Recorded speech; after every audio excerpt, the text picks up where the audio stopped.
Hi guys, this is 2012 Toyota Landcruiser. So it's a 200 series. So I'm going to today for the reset for the oil maintenance light.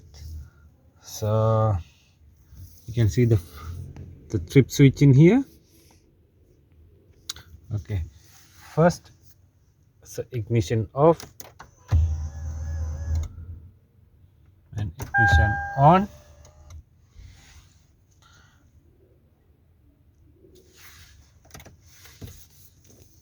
And set to trip A.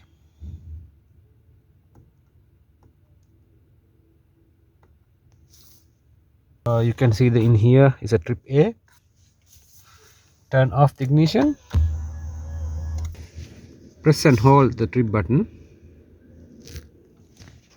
and turn on the ignition.